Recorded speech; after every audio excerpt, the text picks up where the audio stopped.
আপনারা দেখছেন সবুজবঙ্গ নিউজ।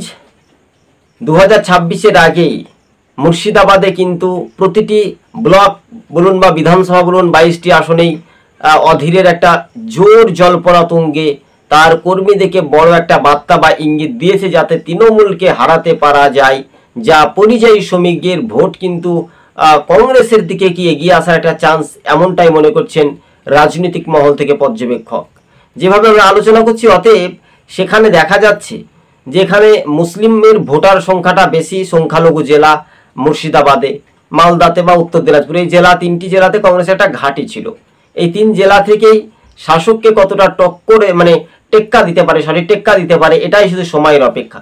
যারা একসময় কংগ্রেস করতো তারা তৃণমূলে গিয়েছিল, সেই সময় শুভেন্দু অধিকারী তৃণমূলে ছিলেন, তাই দল ভাঙিয়ে তৃণমূলকে একটা উপহার দিয়েছিলেন। পরবর্তী সময়ে তৃণমূল ছেড়ে তিনি বিজেপিতে গিয়েছিলেন শুভেন্দু অধিকারী। এবং যারা তৃণমূল ছেড়ে অর্থাৎ আবার তারা কংগ্রেসে আসতে পারেন, এমনটাই খবরের ইঙ্গিত। সেখানে হাজার হাজার মানুষ হতে পারে, হাজার হাজার ভোটার হতে পারে। আমরা বলছি না যে তৃণমূল ভাঙছে। হ্যাঁ, মুর্শিদাবাদে যার আবহাওয়া ভালো হয় সেই দল ক্ষমতায় আসে বাংলায়। এটা একটা প্রভাব, এটা একটা শক্তি, এটা একটা প্রয়াস, তাই না?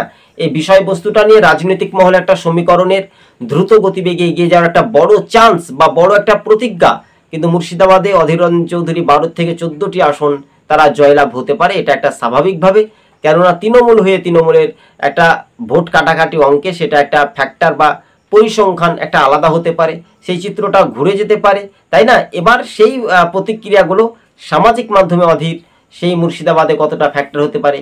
তিনি ভোটে হেরেছেন ধর্মীয় মেরুকরণের রাজনীতির কাছে, 70% হিন্দু মুসলিম, 30% এইভাবে একটা কথা বলা হয়েছিল, তৃণমূলের বিধায়করা বলেছিলেন। তবে এবার স্বাভাবিকভাবে সেটা এখন রাজ্য রাজনীতিতেই প্রস্তুতি নিচ্ছে কংগ্রেস বা অন্যান্য রাজনৈতিক দলগুলো। ধন্যবাদ। সবুজবঙ্গ নিউজ চ্যানেলটি ভালো